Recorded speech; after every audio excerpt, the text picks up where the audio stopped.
Italy lost the war, signed away its African empire, and yet in 1949, Italian officials sailed back into Mogadishu under UN flags. How did the defeated colonizer return? The answer begins with the 1947 Paris Peace Treaty, where Italy renounced Libya, Eritrea, and Italian Somaliland. The treaty said the United States, Britain, the Soviet Union, and France would decide the future of these lands. If they could not agree within a year, the United Nations General Assembly would take over. Each power wanted something different. Britain, already running vast territories in East Africa, pushed for a greater Somalia under British trusteeship and sought to keep influence in Libya. The Soviets first aimed for a trusteeship in Tripolitania to gain a Mediterranean foothold. When blocked, they pivoted and demanded immediate independence for all former Italian colonies. The United States opposed old-style empire, but feared Soviet expansion. Washington floated international UN administration as a neutral option. France, guarding its own empire in North Africa, preferred Italy to retain a role, calculating that independence in former Italian colonies might spark demands in Tunisia, Algeria, and Morocco. Behind these maneuvers sat a new tool, the UN trusteeship system. The UN said empire should end, but also argued many colonial administrations had excluded locals from governance, leaving few with the experience to run a modern state on day one.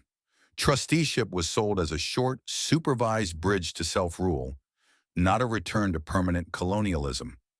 In practice, some powers saw it as a way to preserve strategic interests under a new label. The four powers missed their one-year deadline, so the decision moved to the General Assembly, where newly assertive Asian and Latin American states were less sympathetic to European plans. The emerging Cold War shaped the compromise. Libya, viewed as the most administratively developed, would move quickly to independence.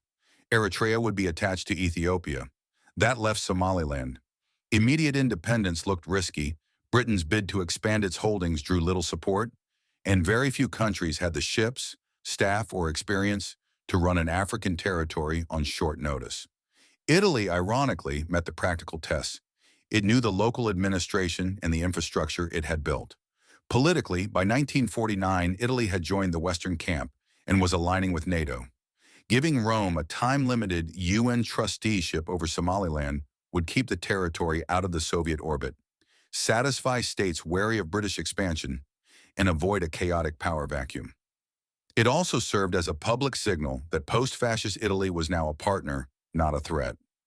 On November 21, 1949, the UN General Assembly approved a trusteeship for Italian-administered Somaliland with a clear end date in 1960. The mandate required Italy to train Somali administrators, expand education, and build the institutions needed for self-government. For Somalis, this was not a restoration of the old empire, but a tight, supervised timeline toward independence. The 1950s became a compressed nation-building decade. Somali political parties grew, local councils expanded, and a new civil service took shape. Progress was imperfect and often contentious, but UN scrutiny remained constant. The calculus in New York and Washington stayed the same.